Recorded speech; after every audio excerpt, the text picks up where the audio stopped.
Coming to you live from sunny Arizona. The Steve Rude Show is now live.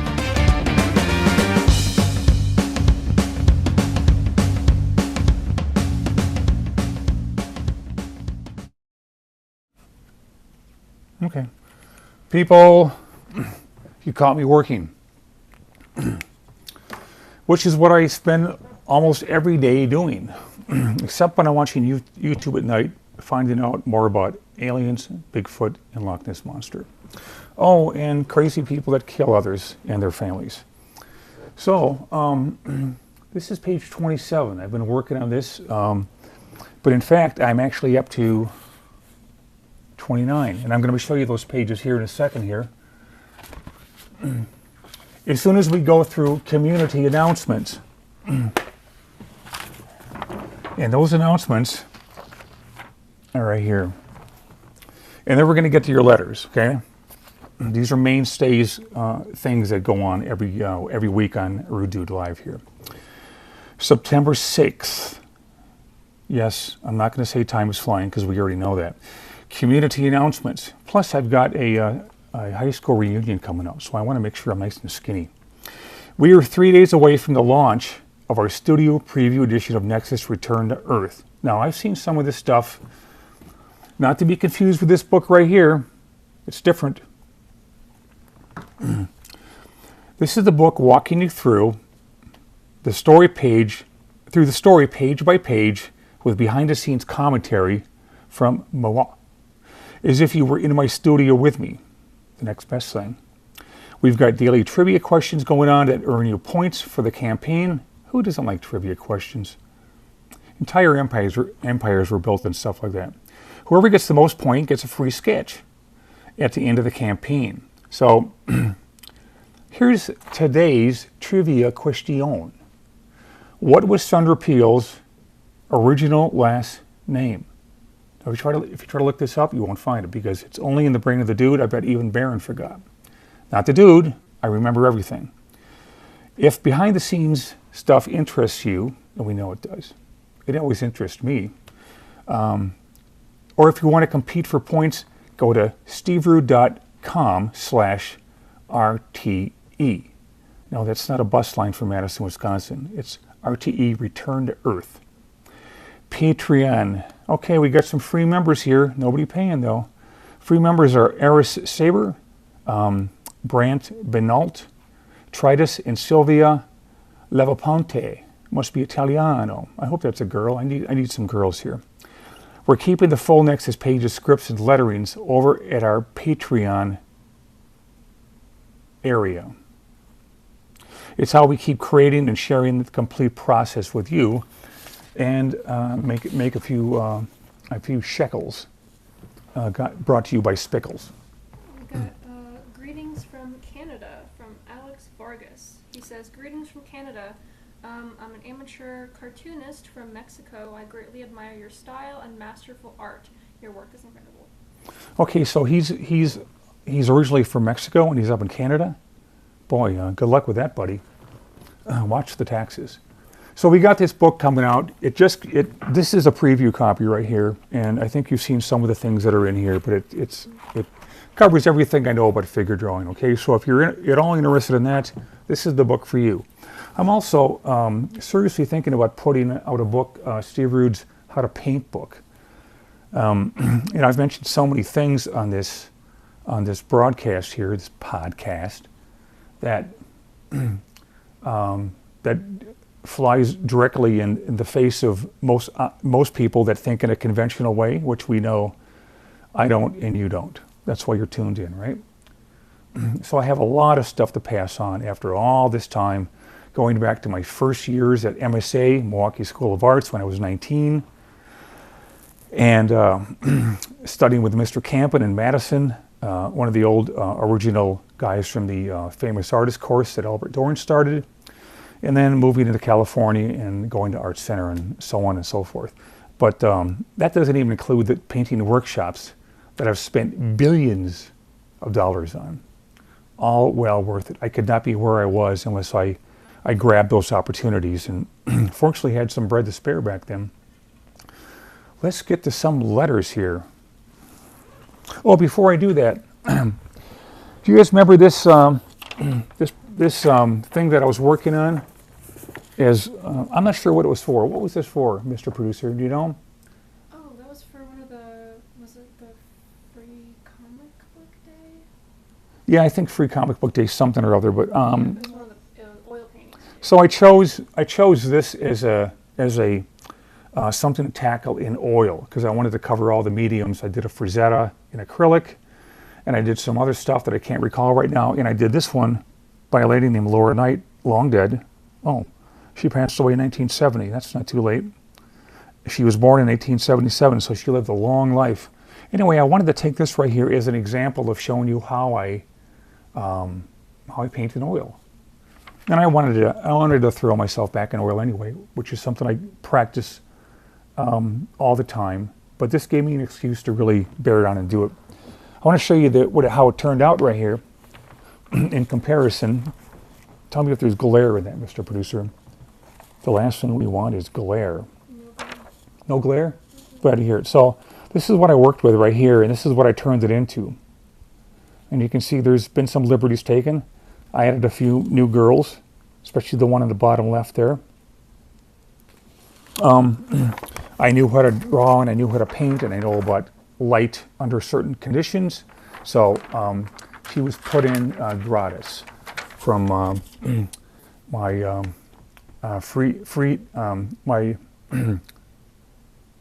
my imagination.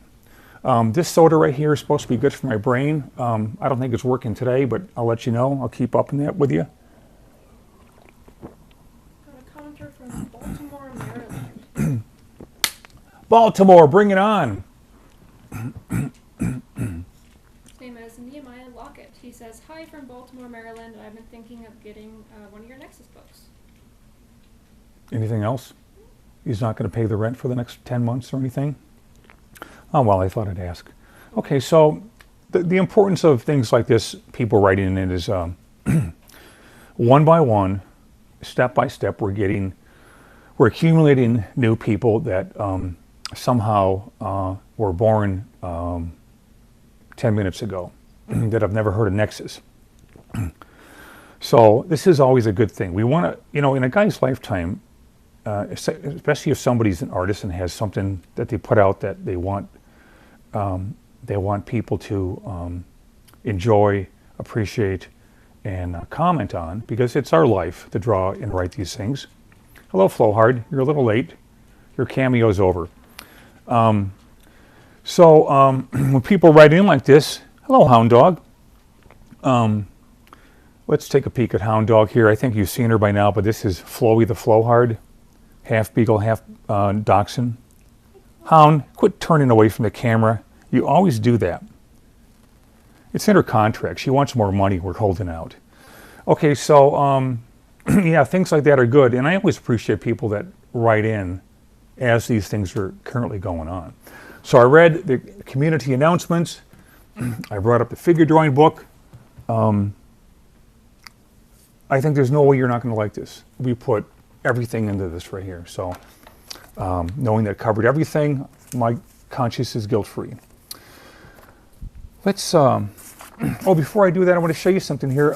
I've been collecting certain things off the TV here. This is from the MMA stuff. And it's people in different positions that I have a hard time imagining without reference. So I've been taking tons of these shots, like down shots, and especially with people's necks being twisted or looking down on their backs. So knowing this is a weak point of mine, I thought I would start taking shots and paste them up in this piece of paper right here. And this is going to be a lot of help. And when I get them all collected, I'm going to start drawing and figuring them out. Kind of like what I did with hands. Ever since I started doing those hands, man, what a difference that's made. We got a letter in from a very personal letter from a guy named Wilson Martin de Jesus. He wrote me a letter about some problems that he's having. and I wrote them back knowing that I could identify with these problems.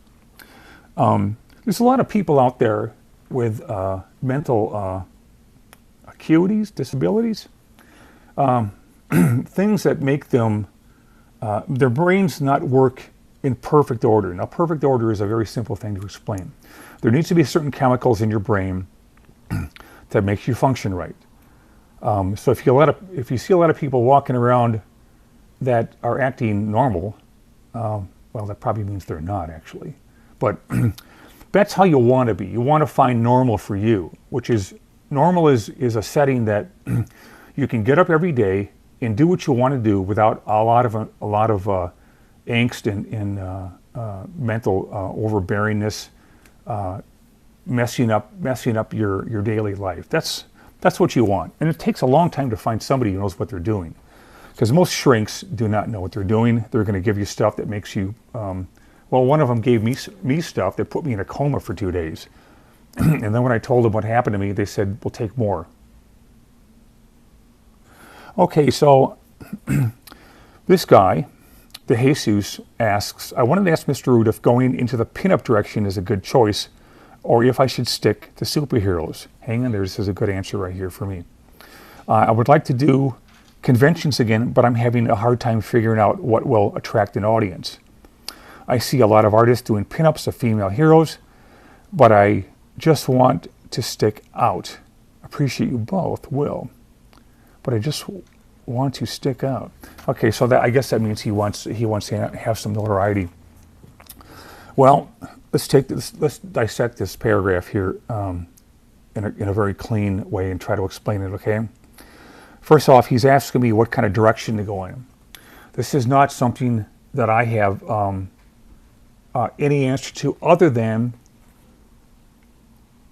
well, the last thing I'm going to tell you is it's up to you, because every dummy says that. So I'm not going to pull that on anyone. We know it's up to you, obviously. And I want to clobber people that tell me that, so I'm not going to pull it, I'm not going to do it to you.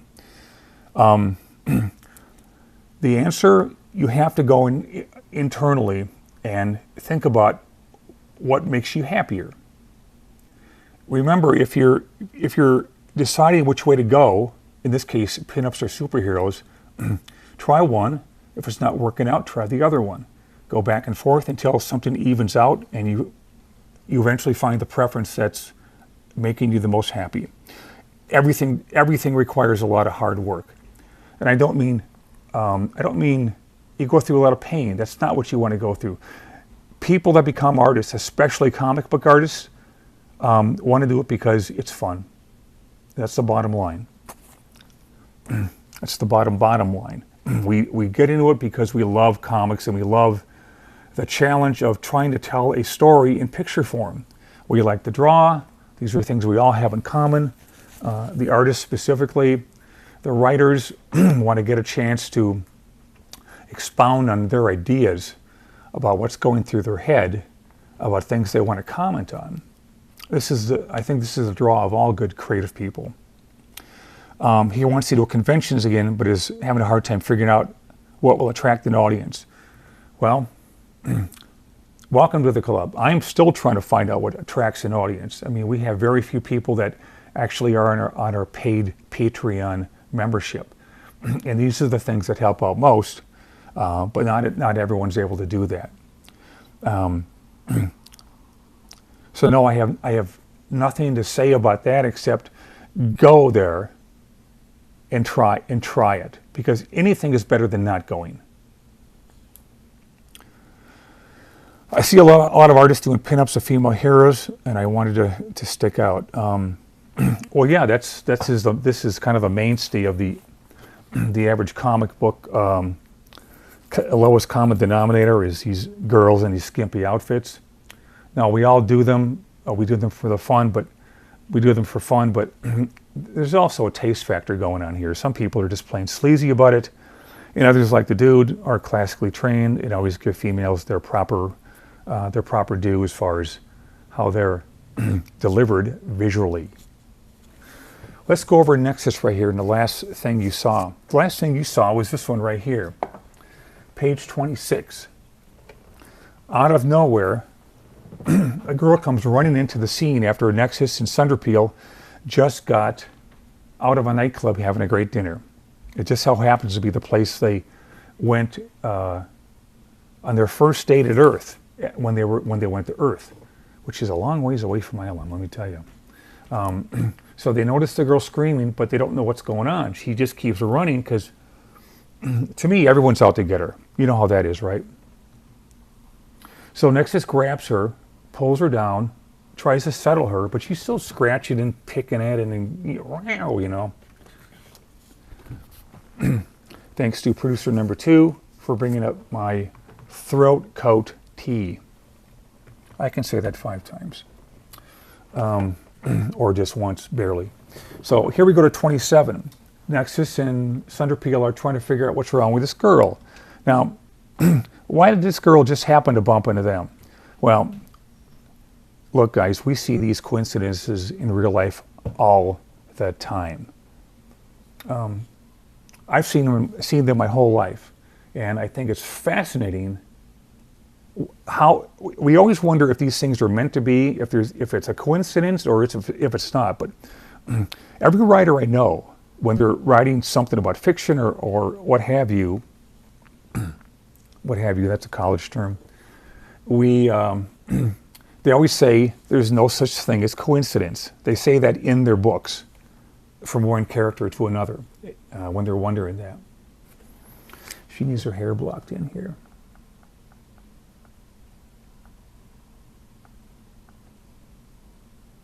Done. Okay, so, more hair. Okay, so, anyway, this guy shows up claiming to be her dad. This guy. Sure. Unhand my daughter, Cad. And the guy, and we don't, none of these people know what to think, except this guy in the background. These two guys are staring at this clown, and they're going to pummel him. Maybe I'll put that in page 31. So up the cane goes. He electrocutes NEXUS. And I explained that last week why he did that, because he originally in the storyboard, the thumbnails that I did, he wasn't doing this. He just passively walked up. He was a guy that just was a very shy guy. Somehow when this cane came up, it changed his entire personality. And I realized I had to write to the personality that he was appearing on this page right here. So that's him. Yeah, he's nobody's dad, nor would you want him for a dad. And he goes in thinking NEXUS has already been taken out, and promises to fry the girl with his cane. The girl's freaking out. But just in the nick of time, a hand comes out and grabs the guy and hauls him back. Isn't this exciting? Page 28. So what happens? Okay, so picture in your mind before I show you this page what happened. NEXUS has grabbed the guy's hand. What's going to happen? And how are we going to show it? Well, this page is half done, but this is what I did. Comic books love action, and comic book artists love drawing action. But the more novel, the more novel way you draw this thing is going to get you the attention from the industry. And believe me, if you have a new way of doing things, it's going to show. So he just tosses them. Glasses go flying off, pins them to the ground. Meanwhile, some cop shows up. Cop from earlier that gave NEXUS 4 citations for speeding and flying without a helmet. So he walks up and says, You're the guy that got out of that 4 citations. And, well, if this guy looks at all familiar, let's go back to Mayberry and remember a sheriff named Barn. So in the meantime, Barney's writing up a ticket for NEXUS right here for disturbing the peace when he doesn't even know what's going on. And the guy that runs the place, what do I call him? I can't. It's an E word, but I can't think of what it is right now. It's well, that bugs me. Doesn't that drive you nuts when you can't think of the right word? So in the meantime, Barnes filling out a citation for NEXUS. Now, what's going to happen next? Well, this is going to happen next. We pull back and we show a big wide shot of everything that's going on. You always have to. No, I hate that word always. You have to know when to pull back and show everything in context so people know where they are.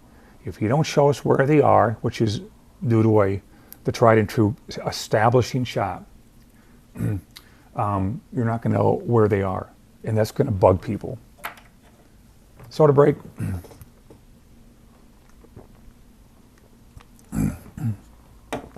After this, it's going to be straight tea. So everyone's talking to Barney, and he's going, shut up, everyone. Hold on. And then this guy, the chief of police, comes up and says, what in the Sam hell is going on here? Chief, I got it under control. Nothing to worry about. Anyway, so there's a couple incidents that go on here. What's going on here? It made him a little midgety. I may have to change that. So that's as far as I got. Page 29, I have 30 and 31 already planned out. But in fact, the whole story has been planned out. And you can see the little things that need to go in there. There's a lot of details to finish up, but this is part of what we're showing you with the NEXUS Preview Edition. You're going to see all the steps that go on from the lightest pencil block in to tighter pencils to beginning in ink. And that's just going to be fun. Let's see. Letters. We got more letters going on here. This is my favorite part, I think, right here. Matt Carroll is the first one that wrote in here from last week's live stream. I wish it was Carol Matt. We really need some female viewers here. He goes, so amazing. He's talking about something that that won't make any difference to you because it's out of context. Carlos Frigo, amazing squash and stretch work, drawn to life books like Stanchfield are great manuals too. He's talking about a guy named Walt Stanchfield that put out books about that. He's the guy that would train a lot of the Disney artists about the fundamentals of movement. Now he mentions the word squash and stretch. I call it squish and stretch. I don't like the word squash. That's like stepping on a bug. So I call it squish. That's different. Squish and stretch. Squish and stretch. No charge for the sound effects. So this guy writes in, the guy's obviously an animator. He goes, how do you know, knowing how to space is key, right? Yeah. Because not every movement needs to be 3 and 4 drawings. Some movements you can skip, right? So I guess he's asking a question here. Maybe he's not an animator. You can't have smooth movement every 3rd or 4th drawing. You need them to be on every 2nd drawing. If you're going to hold somebody, you can hold them for as long as you want, as long as you keep his eyes blinking and something else moving and head movements, little things like that. Look at the old HB cartoons from the 60s, and you'll know what I'm talking about. Todd Koss. I almost said Cross. Something I love about the dude's art, on the other end of the spectrum, can't stand about younger artists. So we're going to talk about younger artists here. This is actually kind of important. Even at a distance, I can see clearly what's going on each of, I guess, my panels. These new artists pour in so much detail. Now this has been going on since the image days. So much detail, and there's so much stuff going on, or showing off, as this guy puts it, that you can't actually see what's going on. You guys take it away. You know what to do with that.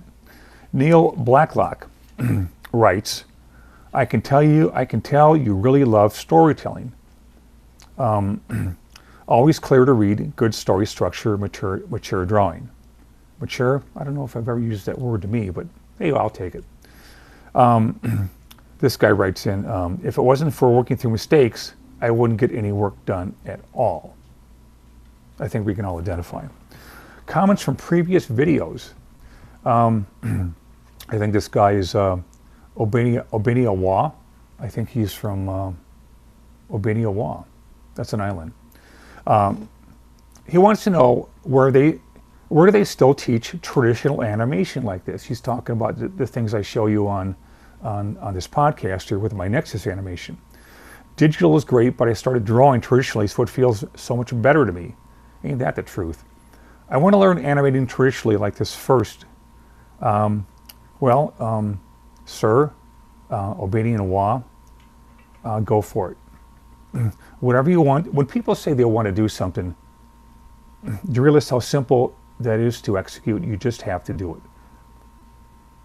That's all there is to it. If you're driven and you want something, all you have to do is start doing it. And from there, great things can emerge. This guy here sounds like he's from Vietnam. His last name is Zhang. Computers now make animation look easy, but look stupid. This old way anime frame by frame and draw pages by pages is a masterpiece of animation movement. I guess English is his second language. Michael Brum. It's nice to see old school animation. Well, isn't it? I've always longed for the comeback of old school animation. To me, nothing compares to the artistry of traditional hand-drawn animation. See, everything was hand-drawn for the longest time, for the last 100 years. Now they have to preface it with traditional and hand-drawn. Yeah, okay. It carries a soul that today's computer-generated videos often lack. It's a little hard. What's your problem? We're not going to go out and chase bunnies today because it's too hot out. We're in Arizona, remember? Adam Hutsey writes in. Let's move on. He just makes a comment here, so we'll move on from Adam here. This guy writes in. I don't mention names because they have these handles that are kind of silly, but my mentor used to tell me not to get discouraged. Well, that's easy to say, because it will take a lot of practice to create consecutively good drawings. It will start as 1 in 100, then 1 in 50. Flow hard, relax, take a pill, and down to 1 in 10, and finally a 1 in 1. Well, I guess if you want to look at it like that, that's fine. I don't think about things like that. The last thing I want to think about when I'm starting my first drawing is getting through 1,000 of them. So that just makes sense, doesn't it? Jed Alexander, great. I can actually pronounce this guy's name here. The other annoying one is Malcolm Gladwell's. You need 1,000 hours to master a skill. So I guess there's a book on Mr. Gladwell's philosophy about torture to creative people, which is so bonkers on so many levels. For one, that you can master a skill, ever.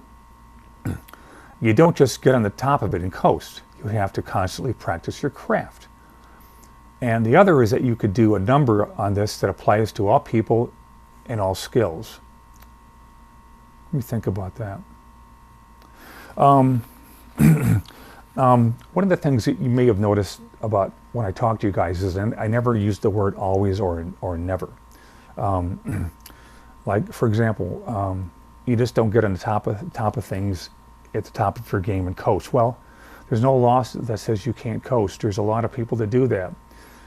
People that don't coast have a very strong inner self that just doesn't allow them to descend into work that is lower than what they're capable of doing. So that's how I want to put that to you guys. You have to constantly practice your craft. No, you don't have to constantly practice your craft. You can slack off and be somebody that was good for a couple of years, and then if you lost interest, no big one. But there's no law that says you have to do that. Again, it all comes down to your sense of yourself, the standards you want to maintain, and your conscience, which is very good at making you feel guilty if you slack off. Hound Dog, I've never seen you acting like this. Okay. I'm going to save this last letter for last. But there's one more here before we get to that. Gabe writes in, true, it all starts with the lines. I think that Hound Dog is putting on a sideshow here, and I don't know what she's doing. She gets like this every now and then. I call it bouncing. Like if I'm on the couch trying to rest my sorry brain, Hound Dog is bouncing against the couch, so I call it bouncing. She wants to go outside and chase the bunnies in the ground schools. I guess this guy's referring to animation right here. By the way, we're going to be showing some animation later on at the board right here, so stick around for that. I think people should start out drawing 2D animation work in order to get really good because it's structure. Some don't appreciate animated work because they think it's kiddie or lacks details of more realistic drawings. Well, that's nonsense. But if you learn animated 2D line work, structure, and form from that side first, it leads to getting better. And I guess this guy's giving me a lecture right here. Why? Because it all starts with a single line stroke of structure. After the first line, the strokes and shading thereafter leads to many lines, no bouncing. Everything starts with simple lines before it becomes structure. Anyway, after saying all that, he mentions, I'm still not a good artist, but I understand it. My drawings are awful. So this is the phenomenon of, I can tell you how to do it, but I can't do it myself. Very honest. The last letter comes from, remember when I was talking about Neil Adams a couple podcasts back, and how much I thought of him? I thought the world of Neil Adams. Throughout the entire time that I knew him, from the time I was like 21, when I would travel to New York and go to his studio, he was always one of these guys, one of these rare people that everything he told me benefited my work. So when I went up there to New York and went to Marvel in DC, the whole purpose was either get work, which I wasn't ready for because I wasn't good enough, to at least getting comments, feedback from people on what I was doing. And they could tell me what I was doing and what I wasn't doing to make it better. Hound, you're 14 years old. I don't know why you're acting like this. You're not a spring chicken spit. Let's try some throat coat tea right here. Is this going to kill me here? You guys can go grab a sandwich while I'm trying to drink my tea, okay? But don't take too long because I want you back here in a second. Okay, my throat is clear. Okay, this anyway. So getting back to Neil Adams, every time I would see him,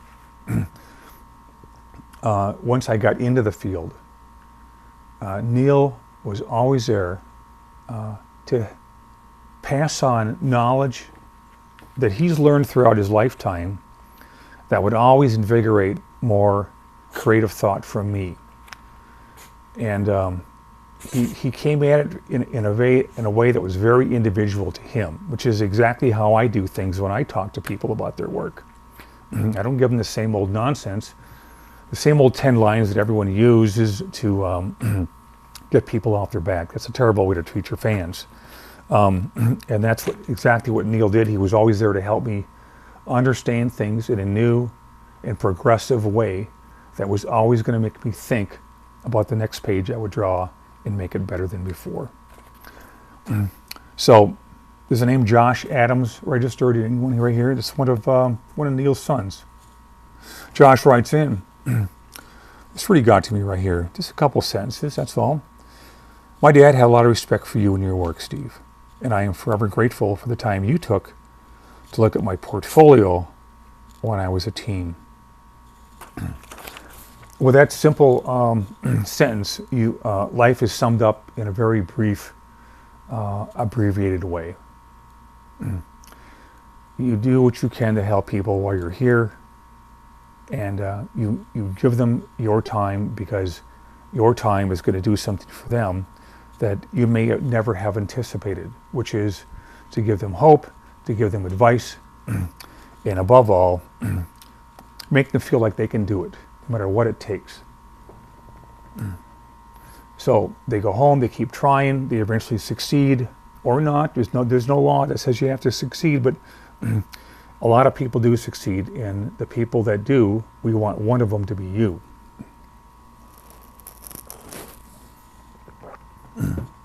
Let's go over to the animation table here, and I'm going to show you what I've been working on, okay? A lot of cool stuff over here.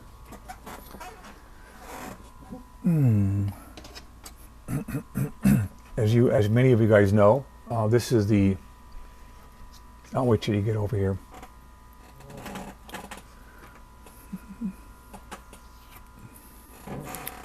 You ready, Mr. Producer? You're ready. Is that right? Nobody told me. Okay, so we're going to want to get a lot of close-ups in here, so come on in here. First thing I want to show you, I kind of got these things laid out right here. You see these drawings right here? Let's check them out. In animation, you do the first drawing first, and then the second, and then the third. So does this look familiar right here, this scene? Well, it wouldn't to me, unless I was looking at the source, and that is Wendy from Peter Pan, the Disney movie. I found these online, I cut them out, put them in order, and this is one of the many ways I learned how to do animation. I copy the pros. On top of copying the pros, I've got all the books that explains why the pros do what they do. So by looking at this stuff and 100 other examples of this stuff, I copy them and I try to understand and learn exactly what's going on and why they work the way they work, why the Disney guys were so good, and the little tips that make this animation flow so well. These guys were mastered at everything, especially in this scene. You had to really understand cloth, in this case a dress. So here's what happens here. She goes up a little bit, and then he lowers her down so she can get a big leap in. When she goes down, the dress goes from here to this. It bellows out. And then it bellows out even more here, but it's also settling a little more. And then up and away she goes. Cool, huh? In my drawings here, I guess this is kind of a cool thing to mention right here. This is what I call first pass animation. Just get the movements down. Don't worry about every little thing being correct. That's the last thing you want. You want to get fluidity of motion, because after all, animation is the art of movement before the art of drawing. This was kind of screwing around with creature design right here, which I'm not very good at. He started out like this, and every time, this is kind of cool because every time you do something, it's going to suggest something else that might go beyond the original lackluster design. So what I did here is I kept going with it, and I'll draw this up for you here. Let's get a nice bold pencil right here. Do we have a nice bold pencil over here? Oh, I really doubt it. Is that bold? No. Calling bold pencil. Do we have one here? I'm going to reach over here and grab it. You just stay where you are, Mr. Producer, and we're going to grab something that actually is appropriate here. So here's a 6B. Well, perfect. Perfect for animation. So what this guy morphed into, and I'll explain why he morphed into this, this creature, his tongue rolls out. And I decided to give him an elongated skull, because he looks an awful lot like stuff I've seen in Space Ghost, and I don't want to copy that or rip it off. That's embarrassing. Block in the lower part of the mouth. And every creature needs a good turtleneck to come back in fashion. And then I got this idea because I was drawing some kitty cats, or dicks as I call them, the other day, and one of them was a leopard, and I realized, you know, what if I gave him some kind of a markings like cheetahs have, and jaguars and tigers, oh my. So I decided, well, let's try that. These originally started out as gills. This has a design element. So if a guy's got gills, you bet you're going to have to think up a story about him that reflects why he has them in the first place. And then I thought, well, animals have this cool fur in them. Do I want to do something crazy like this right here?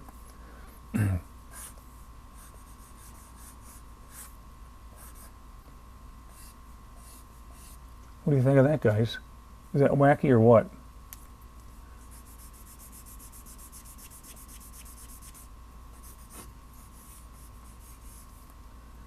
Oh, I know, this was those guys with the antennas from Space Ghost.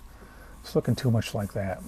These guys had fangs coming out and their tongues like this and stuff. And well, I'll have to disguise it more. But it's really funny how these things, these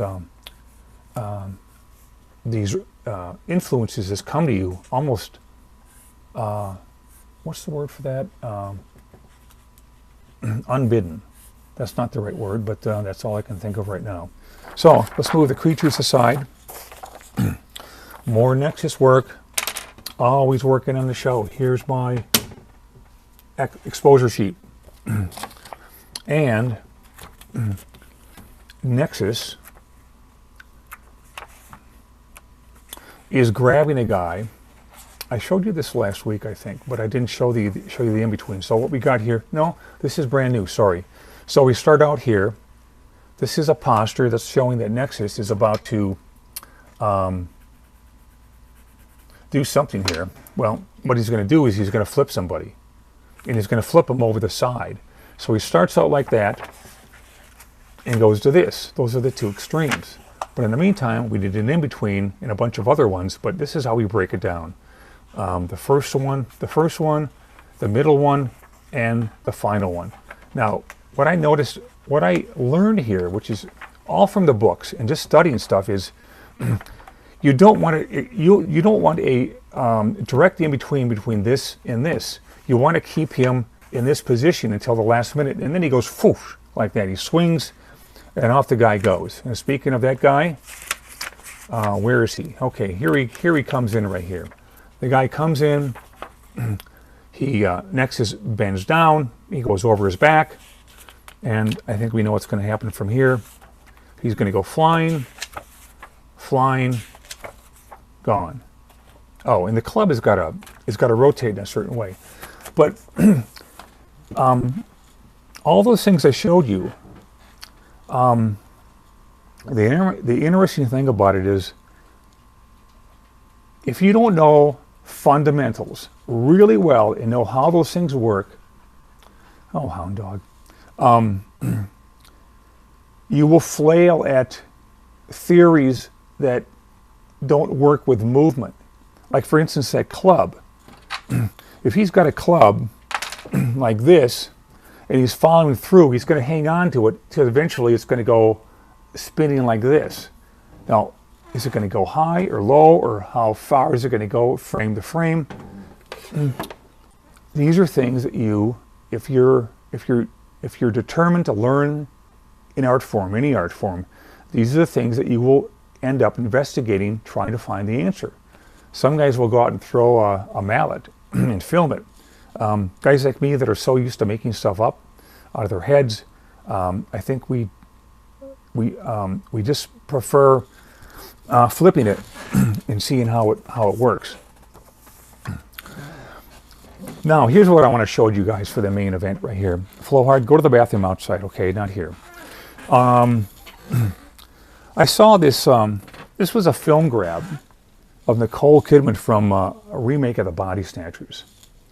That's not what they called it, but it's clearly what it is.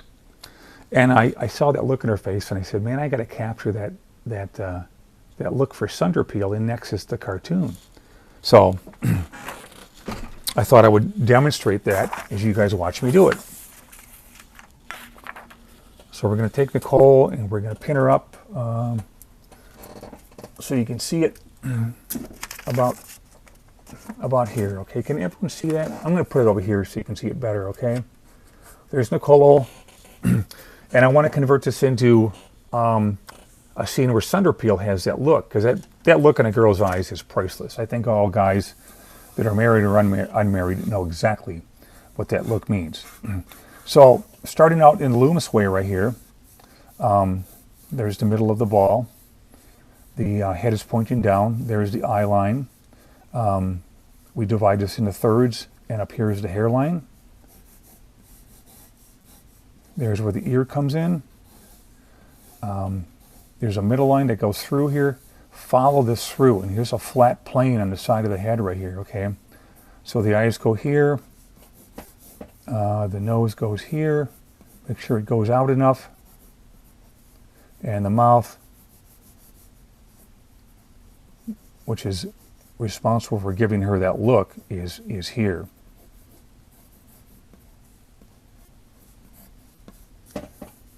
You guys kind of get the picture right here, okay? So, that's the way I started out drawing the drawing that I'm going to show you now, which is this drawing right here. And I'm going to take this drawing and I'm going to draw it with a regular pencil right here. So it shows up a little better. One thing I always do before I commit myself to a pencil is this, something very smart and very simple. I reverse it.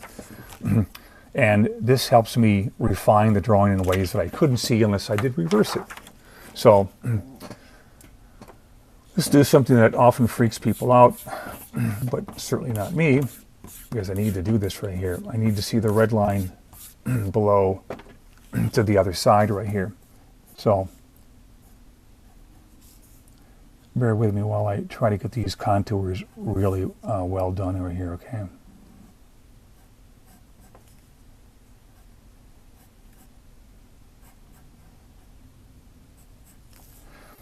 So let's get Sundra Peale nice and pissed off at NEXUS or whoever else is giving her a great disservice.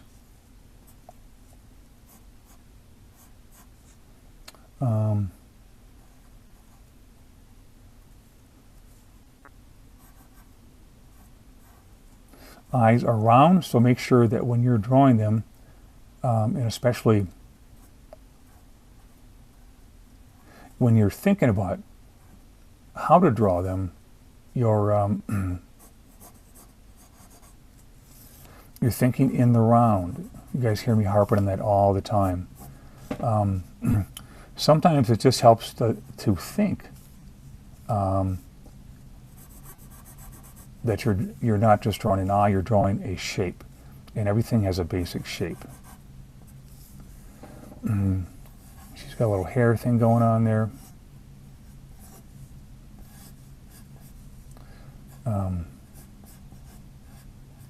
Here's the ear, which I always tend to make too big.